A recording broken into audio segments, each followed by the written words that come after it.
Miarabantsika rehetra manonona ny fiantanana amintsika amin'ny anaran'i Jesosy Kristy. Andro iraisam-pirenena kabary androany dia nietsika zany teto anivon'ny tany sy ny firenena teo amin'ny androm-panjakana ihany koa dia nanambaran'izay daholo ary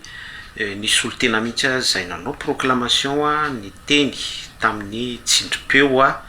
fa tsy mbola nisy hatramin'izay hoe ministra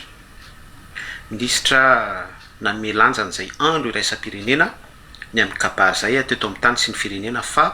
voalohany. Ny tia nambara amin'izay dia hoe nisy fientanam-po be mihitsy zany ho an'ny mpikabary izay fanomezana lanja izay tondroina fa andro iraisam-pirenena amin'ny kabary izay. Fantatsika rehetra moa fa ny ministra Pernasa dia mpikabary ihany koa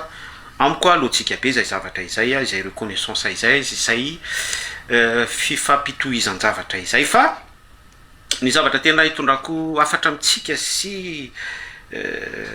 tsindrim-peo amintsika zany par rapport amin'izay zavatra ampitaiko izay mikasika an'ity loha hevitra ity dia ny hoe isika malagasy dia notezaina tamin'ny kabary zay azadino zay notezaina tamin'ny kabary notezaina tamin'ny angano zavatra ohatrohatran'izany. Lay angano fantatsika fa ny angano nitaizanantsika malagasy angano ça veut dire tsy zavatra tsy marina tsy mitombona fa lainga. Dia tao anatin'izay no nametrahana ny hoe fahendrena important be zay zavatra zaraiko izay tsy teny betsaka aloha fa zay fotsiny hoe nitezaina tamin'ny angano malagasy angano qui veut dire hoe lainga ao ambadika ao zavatra manitsidina sy nofinofo fotsiny zany tamin'ny alalan'izany no nitezaina ny malagasy sy nitazomana ny fiarahamonina. Zay teboka voalohany zay. Teboka faharoa important fampitoy amin'ity sujet resantsika ity dia ny kabary. Kabary fantatsika fa haingo teny lanto teny fahaiza miteny mba tsy tenenako zavatra hafa. Za tsy contre ny kabary za tsy manohatra ny kabary mahafinaritra ny meny kabary ary rehefa tena hoe enono ny kabary dia manome fientanam-po manetsika sentiment émotion zany mba tsy tenenako hoe mampatoro mitsangana satria amin'ny alalan'ilay fandahara-teny sy lay angola-teny sy fahaiza miteny dia tena hoe misy hatsarana misy firindrana misy anton-javatra be da be izay everina fa hoe misy lanjany sy valeurany eo amin'ny fiarahamonina. Kanefa izay kabary izay sy izay fahaiza-pitenenana izay amin'ny alalan'ny kabary aiza ny taratra zay eo anivon'ny fiarahamonina, aiza ny zavatra aseho an'izay sy asongady an'izay. Ny tiako ambara dia be da be isika no miteny hoe Madagasikara dia firenena mivavaka kristiana sy ny sisa rehetrarehetra nefa tsy hita eo amin'ny fiarahamonina lay herin'ny fivavahana sy lay ambara fa hoe fahamarinana sy ny définition ny hoe fivavahana fahamasinana eo anivon'ny fiarahamonina. Dia izay réflexion zay ihany koa no entiko amin'ny kabary zay nitezaina ny fiarahamonina ivelan'ny angano be nolazaintsika teo hoe lainga fitaka zay le angano. Ny kabary dia angola-teny fahaiza miteny sy sisa rehetrarehetra dia raha miteny raha mijery ianao ny mpikabary zany hoe mijery ny fiarahamonina misy kabary ianao dia tena hozy ianao hoe lafatra ny fety raha vao tsisy kabary dia tena hoe vida zany foana. Kanefa ao ambadik'ilay kabary matetika dia misère, ao ambadik'ilay kabary matetika dia fahampitena, ao ambadik'ilay kabary dia fahalovana. Misy mariage zao dia ny cérémonie manomboka amin'ny kabary. Kanefa ny atin'ilay mariage sy ilay fanorena tokantrano dia presque fijangajangana presque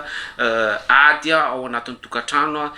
tsy misy mandeha amin'ny ohatran'izany mandeha indray ny firenena misy président avy amin'ny tonga eo amin'ny firenena eo amin'ny fitantanana ny firenena dia mipopoka ny kabary mipopoka ny lahateny sy ny fahaiza miteny rehetrarehetra fa rehefa tena loaranao ny atin'ilay fitondrana sy lay fitantanana dia resaka corruption resaka fitiavatena fitiavam-boly fivarotana tanindrazana sy ny sisa rehetrarehetra zany hoe lay kabary zany dia resaka tunika fotsiny resaka akanjo fotsiny resaka fitafy malagasy fotsiny resaka samboady fotsiny fa ao ambadik'ilay kabary zay vetsovetsona sy dradradradraina dia robaka fampitehana zavatra ohatran'izany. Zay zavatra zay mila jerentsika izay zavatra zay mila fakafakatsika ary mila tonga saina isika malagasy amin'izay anton-javatra izay ary zay indrindra no publication zazaraiko amintsika eto hoe isika malagasy dia enjana champion du monde mihitsy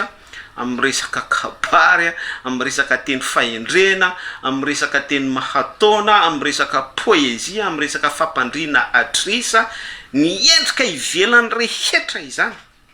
tsy maninona fivavahana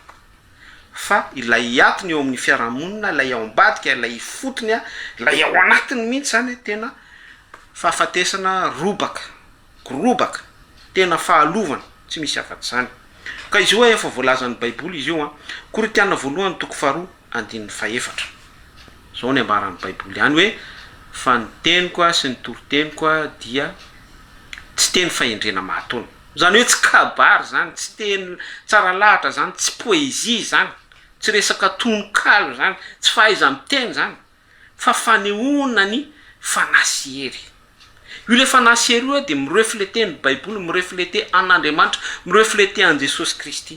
de eo zany no midécortiquer an zavatra misy hoe matoa ny fiarahamonina malagasy apotika tahaka izao la ny andro fotsiny amin'ny kabary zaho tsy contre amin'ny kabary fa misy zavatra réclameko sy réflexion apetrako amin'ny alana zao fizarana izao ao ambadika zao fitenenako zao sy ny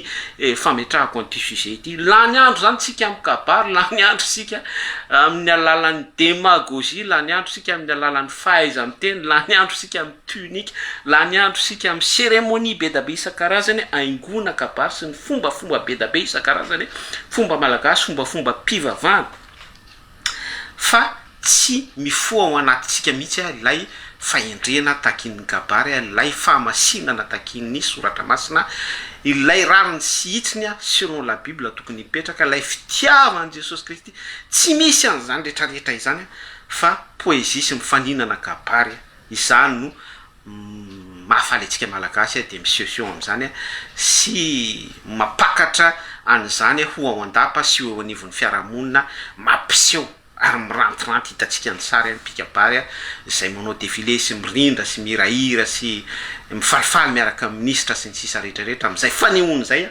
fa sûr et certain fa ny ao anatiny ny ao ambadika reny rehetrarehetra reny dia le nilazaintsika teo hoe robaka sy fahafatesana satria lay kabary dia lasa gesta sy fisehosehoana fotsiny tahaka ny filazantsika hoe ny antom-pivavahana amin'izao sy ny karazam-piangonana rehetrarehetra misy amin'izao dia zava-poana daholo fa fitadiavam-bola sy rehaka sy resaka fisehosehoana fotsiny fanatsaromana toetra ratsy dia izay mihitsy ihany koa ny zavatra hitako sy tsapako par discernement amin'ity resaka andro iraisam-pirenena ho an'ny kabary ity mialatsiny mampita an'izany message zany fa tena direct sy mahitsy be sinoa tsy ohatran'izao ny firenentsika tsy ohatran'izao niveau spirituel malagasy tsy ohatran'izao ny fiarahamonina malagasy par rapport amin'ny fahendrena takin'ny kabary sy ny fahendren'ny kabary za tsy ma-intercepte andreo le pikabary le hitanao le tena hoe naturel be le avy any ambany vohatra le vakivaky tongotra be sy le tena hitanao mihitsy manana ny fahendrena malagasy fa za zany misadresse amin'reto pikabary miaraka amin'ny tunique sy manana 4-4 sy ny manana tsy fantatro itsony reto zay tena hoe ao anatin'ny corruption totale ary ale voir ngefa mipikabary am'izao andany ianao makapikabary zany hoe isy cérémonie karakarainao na hoe vody na zavatra ohatran'izany fa amina million zay ianao vao mahasy pikabary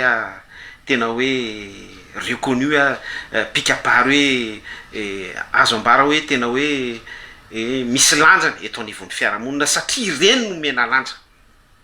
reny no mena lanja dia rehefa reny nomeno lanja dia inona no mahazo lanja sy mahazo valer eto anivon'ny fiarahamonina ny zavatra feno fitaka ny corruption ny zavatra feno faratsiana rehetra satria ilay pikabary izay tsy tena maneho ny fanasiery arak'ilay Korinthiana voalohany toko 4:4 fa lay pikabary be poésie sy lay pikabary be fisehosehoana no mameno pilipitra mameno ny fiarahamonina mameno ny lapa sy ny fitondram-panjakana isan'ambaratonga rehetra zay le afatra mba apitaiko amintsika dia mino fa misy zavatra voaraintsika ao anatin'izany zay tokony ahatonga sainatsika hoe indrisy fa tsy marina amin'ny fiarahamonina malagasy Korinthiana voalohany toko 4:4 ny teniko sy ny toroteniko sy Jesosy Kristy tsy kabary tsy teny mahatona tsy resaka fahaiza miteny tsy resaka andro iraisam-pirenenao amin'ny kabary tsy resaka poezia tsy resaka tononkalo tsy resaka fahaizana mamorokira kabary daholo zany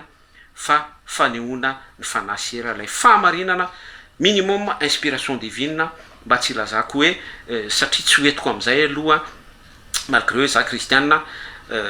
mba tsy ilazako hoe ny antité-any baiboly a jesosy kristy satria ao lay tena manasongadina ny fiainana mandrakizay sy ahafahany fiarahamonina mirindra ahafahany zao fiainana izao ho restaurer